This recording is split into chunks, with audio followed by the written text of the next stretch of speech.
morning, or depending on when you're watching this, good afternoon, good evening, or good night. My name's Ross, and as always told out of Voice of Radio, and given that it is New Year's Eve, we've got a little bit of a tradition that we do on New Year's Eve. I've not been amazing at keeping at it, but I'm going to really try and be better moving forward. It is New Year's Eve, so we're going to bring the official Pokemon Awards 2020. Although, to be clear, it is in no way, shape, or form even remotely official. Please take the word official very much tongue-in-cheek. This is not an official award ceremony. It is me telling you about the best Pokemon cards of the year. The rule is that when we're talking about decks, we are talking about their performance during the year. When we're talking about cards, we are limiting it to cards that were released this year. And the first award is one for which I don't have a great answer. The weirdest deck that did well this year. We've not had that many tournaments. We've not really seen that many decks doing all that well. I mean, for me, the one that springs to mind is Tord Reklev rocking up to the Players' Cup Finals with Inteleon VMAX. Now, Inteleon VMAX has actually proven to be a very good deck. Played with Frostmoth to accelerate energy, obviously. But at the time, it was a huge surprise to see a player like Tord come along with Inteleon and then get top 4. It wasn't on people's radar, so I don't know. Let's give it to that. Biggest flash in the pan, I have a great answer for this one. It is Dragapult VMAX. You see, when Rebel Clash was released, Dragapult VMAX became the best deck in the Pokemon TCG. 2 energy, 130 damage, and you get to put 5 damage counters on your opponent's bench Pokemon in any way that you like.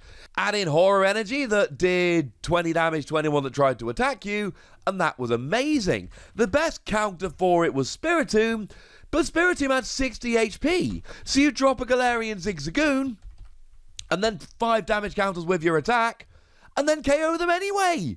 So even Spiritomb wasn't good against it.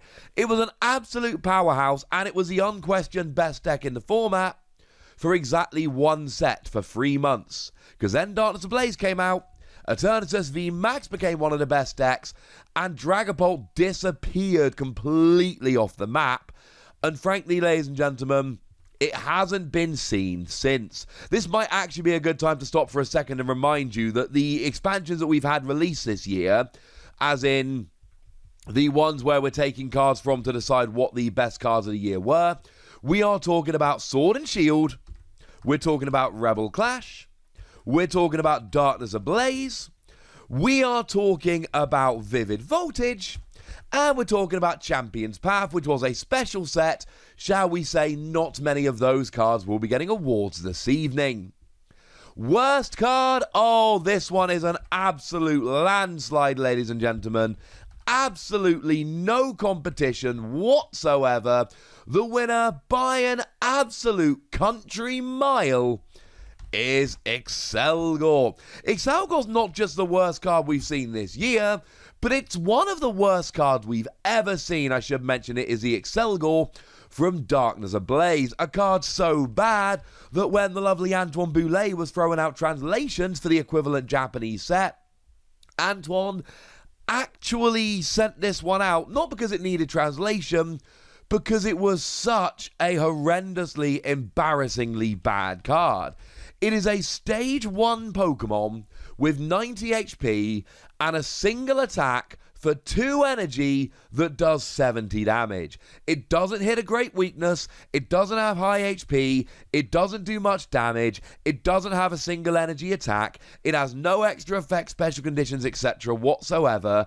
There is nothing about this other than the free retreat, which is good, but you might as well just play a basic Pokemon with free retreat instead.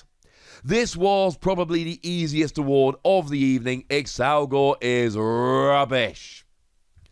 While we're talking bad, let's talk about the worst Pokemon V, and the worst Pokemon V goes to Hatterene. And given that less than a month ago, I showed you my video about the worst Pokemon Vs, and this one seemed kind of rude not to give this the award. The thing about Hatterene V is there is just nothing particularly special about it. The HP is 200, which isn't particularly high for a Pokemon V. It's got a retreat cost of 2, which isn't low enough. It's got a weakness to Eternatus, which is pretty bad. For 2 energy, you switch one of your opponent's bench Pokemon with their active and then confuse them, and that's a decent attack on a basic Pokemon, but for a single energy on a single prize Pokemon. A 2 energy attack on a 2 prize Pokemon that drags them active and confuses them? No. We can do so much better. I mean, it's a stage 1, but Delcatty from Darkness Ablaze does the exact same thing for 1 colourless energy and only gives up 1 prize. Or, if you want a basic, how about the Oricorio from Celestial Storm that does burn and confusion for a single energy on a single prize basic? This is one of those Pokemon that there's just nothing really about it which can't be done better by a whole bunch of other cards. And yes, I know the Oricorio from Celestial Storm has rotated out, that's not the point. The point is that we saw a while ago a significantly better version of essentially the exact same card. Obviously, it's not legal in Standard at the moment. Free energy, 180 damage if they're confused. Yes, you can use the L-Horn to confuse them and yourself. No, I don't think in any way, shape or form that justifies playing this card. Sorry, ladies and gentlemen. Most valuable card, we got a little bit of a tie here, and we are finally going over to Champion's Path. We've got the Rainbow Rare Charizard V Max and the shiny Charizard V, and these are very much a pair of cards. When you're opening up packs of Champion's Path, these are absolutely the ones you're looking for. These are somewhere in the region of about $250 to $300 cards ish. I did do a whole video about them a couple of days ago, really going through their values. And just to finish off on that video, because I had a bit of pushback from a few people, that video was looking at the best available data on that particular day. Do remember that prices will fluctuate, and just because a card is worth $300 doesn't mean you can list it and it will instantly sell for $300, nor does it mean you won't find examples of it selling more cheaply. Those are the 2 most expensive cards. Best Stadium is honestly a really weak category this year. I'm going to give it to Glimwood Tangle. Lets you reflip coins on any attack that needs coin flips. It's a kind of thing that is going to be used on a whole bunch of Pokemon to get special conditions, do extra damage, etc. Any flippy Pokemon is going to want to take advantage of Glimwood Tangle. So although it is a very weak category this year, I think Glimwood Tangle is probably the most deserving. In terms of best supporter, however, this is not a weak category at all. And I'm going to give a joint award here because it's not really fair to pick between them. I'm giving it to Professor's Research and Boss's Orders. Professor's Research makes you discard your hand and draw 7 cards. Boss's Orders switches one of your opponent's bench Pokemon with their active. And these are both staples in like every deck. You will occasionally find some decks that don't play Professor's Research because they're worried about discarding their hand. Maybe Stage 2 decks worried about losing Rare Candy, for instance. But outside of that, you'll see 4 Professor's Research and 2 to 4 Boss's Orders in pretty much every deck. The thing about trying to pick between them is that Boss's Orders is more impactful in terms of you play it at the right time and it wins your games, but Professor's Research sees more play because it's generally played in higher numbers. Although Boss's Orders is sometimes a 4 of, it's generally a 2 to 4 of, whereas Professor's Research tends to be a 4 of. Of course, these do have something in common, and that is that they are going to be reprinted in the future at least once, probably several times, with other characters from the games on them. Yes, I considered Marnie very strongly, but I think Professor's Research is a better draw supporter than Marnie, so that got the nod. Make no mistake, I would not be upset if anyone put Marnie in here instead. Best Pokemon tool? Probably Air Balloon. Reduces your retreat cost by 2. It's not a very exciting pick at all, but a lot of decks play a lot of Air Balloon to give themselves free retreat on their 2 retreat or lower Pokemon, so it's got to be Air Balloon. Shout out to Big Charm here, gives an extra 30 HP to any Pokemon, even GXs. Can really mess up the maths in a bunch of matchups, but I think Air Balloon is more deserving overall. Best item, we actually had a lot of strong entries this year for best item, but you can't beat Quick Ball. Quick Ball is an item card that lets you discard a card from your hand and then search your deck for a basic Pokemon and put it into your hand. And the thing is, every deck doesn't have to play evolution cards, but they absolutely do have to play basic cards, basic Pokemon, which means that almost every single deck plays 4 copies of Quick Ball because you need to get your basics. It is the stapliest staple we've got. There aren't really any decks that don't want to play it, so I couldn't really give this to any other card. Best uncommon card, we've got, well, it's really Poltergeist. But while we're giving it to Poltergeist, we might as well also give it to Dedenne. These are the uncommon Mad Party members. The others aren't uncommons. Poltergeist has got the Mad Party attack, 2 colourless energy, 20 damage for each Pokemon in your discard pile that has Mad Party. And it's got the ability T-Break that lets you discard a Pokemon with Mad Party from your hand and then draw 2 cards. So there's your draw engine. Dedenne, it's just there to be discarded. You can start with it because it's a basic, which sucks. But with Dedenne, all you're looking to do here is just discard it to beef up your Mad Party attack. Mad Party hasn't been the best deck around this year. It's seen pockets of success here or there. We do frequently see people thinking it's about to take off. I saw some messages along those lines after this past weekend of online tournaments. It'll remain to be seen how much impact it has moving forward, but I do feel very confident calling them the best uncommon cards released this year. In terms of the best common cards, absolutely no competition whatsoever. It's Galarian Zigzagoon in a landslide, one of the least competitive categories we're going to be looking at. Galarian Zigzagoon, when you play it from your hand to your bench, you get to drop 1 damage counter on one of your opponent's Pokemon. We also got Scoop Up Net this year, however, which lets you pick up a non-GX, non-V Pokemon and put it into your hand. So you can reuse Galarian Zigzagoon to do even more damage. It evolves up into Obstagoon, which is nice, but make no mistake about it, this is the best common card that's been released this year, and I don't think there's any real competition. The amount of decks that play Headbutt Tantrum is just phenomenal. Now, in terms of best player is a weird one to try and figure out, purely because we've not had that many big official tournaments. And Tord Reklev almost got it, but we're giving it to Zach Lesage. He did win the Pokemon Players Cup 2 just a couple of weeks ago. And we also saw a single international championships this year. And Zach took 2nd place in Melbourne. Tord got a top 4 at the first Players Cup and a top 8 in Melbourne and won Malmo Regionals. So you could give it to either of those players and I would not be terribly upset. Now, the best expanded deck is a weird one because we haven't really had any expanded tournaments since February. But in February, there was a clear best expanded deck, and it was Trevenant and Dusknoir. For free energy, you do 150 damage and choose 2 random cards from your opponent's hand, and your opponent shuffles them into their deck. And the general way this was played at the Collinsville Regionals, the only big one we've had this year, was you would play the Energy Grace Milotic, you would KO it, giving up a prize, but then letting you attach free basic energy from your discard pile to a non-EX Pokemon, like this tag team. You would then play Ace Trainer to put you to a 6-card hand and your opponent to a 3-card hand.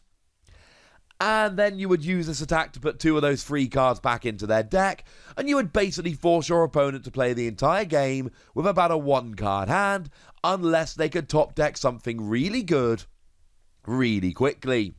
It took 1st and 3rd and 5th place in Collinsville. Maybe if we'd had more expanded tournaments this would change, but we didn't, so it doesn't. It is important to note, however, that Milotic has since been banned in Expanded, so although this was the best expanded deck of the year, I can guarantee it's not going to be moving forward, because that deck gets so much worse without Milotic. Now, in terms of the best standard format deck, the question is, do you want well played, or do you want winning? Because one of the answers here is Arceus and Dialga and Palkia. If you're looking for the most oppressive deck, the one that has had the biggest impact on the metagame, the one that has seen the most play, it is Arceus and Dialga and Palkia with Zacian V. ADP uses a GX attack, so for the rest of the game they do an extra 30 damage and every KO nets them an extra prize. And then Zacian comes in hitting 260, taking out everything. Maybe you use Boss's Orders to gust up things like Crobat, and then use ADP's Ultimate Ray to do 180 and accelerate energy while you attack. And if you can use Ultimate Ray to take 3 prizes off a Crobat, that is ridiculous, because you've then got just 1 KO remaining, probably on a 2-prize Pokemon, and Zacian has got all the energy you need guaranteed. It is a ridiculous deck, which has really shaped the year. But it didn't make top 4 of the internationals in Melbourne, or the Limitless Invitational, or the Champions League that they had in Japan. It did make one top 4 finish at both of the Players' Cups, but it didn't make the final. So can we call it the best deck if it didn't have a finals appearance at either of the Players' Cup, POG, which was another big online tournament, the Limitless Series, the Champions League? I'm not entirely sure. Pikachu and Zekrom won POG, and it won the Players' Cup too, which are 2 of the very biggest tournaments we've had this year. So I'm going to leave it up to you, ladies and gentlemen. Are you looking for the deck which has really shaped the metagame and been the most played deck, but fallen short at the final hurdle? Or do you want the deck that has been less oppressive, but has gone and won some of the biggest tournaments of the year?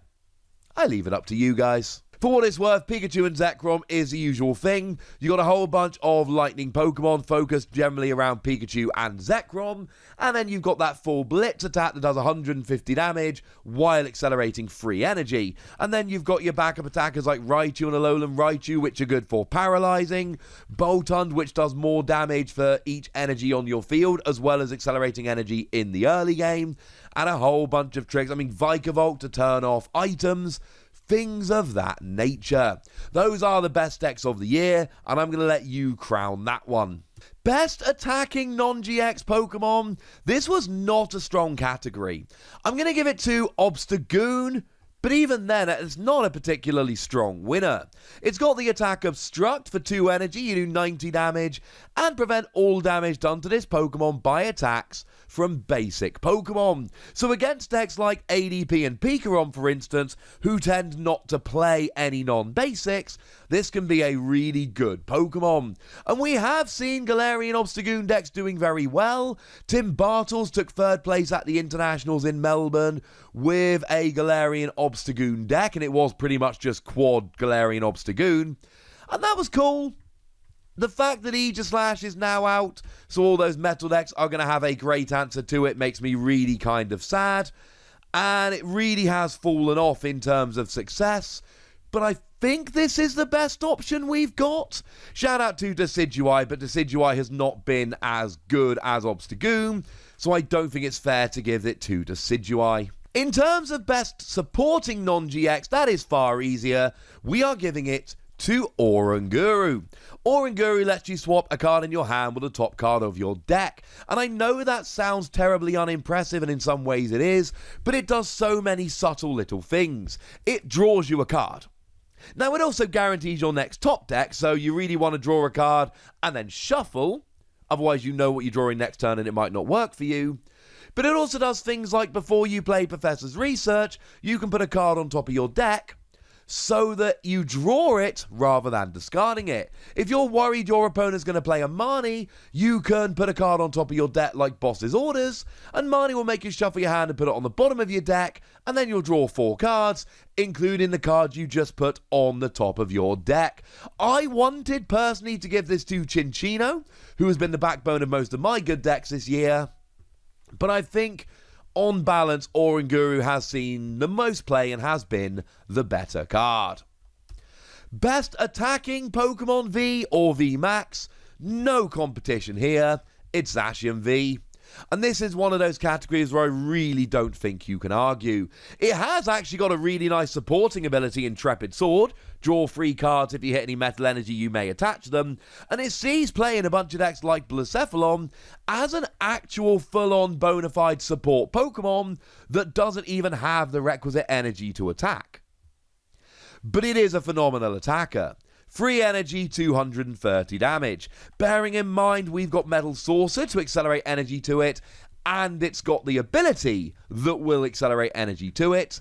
It is the best partner for ADP, taking extra prizes. It is the best partner for Lucario and Melmetal. The GX attack reduces damage done to you by 30, so you play that and Metal Goggles, reducing damage done to you by 60, and just sit there and tank. There are many different ways to play it, but 3 energy 230 with so many ways to accelerate energy makes it the best attacker released this year. Best supporting V or V Max has got to go to Crobat. And I really, again, don't think there's any argument here with this category whatsoever. It's got an ability that when you play it from your hand to your bench, you draw until you got 6 cards in your hand. We, for a long time, were trying to crown the new Shaman. Well, this is very literally the new Shaman. Although it is worth pointing out that Shaman isn't limited to 1 use during your turn. No matter how many Crobat you've got, you can only use it once during your turn.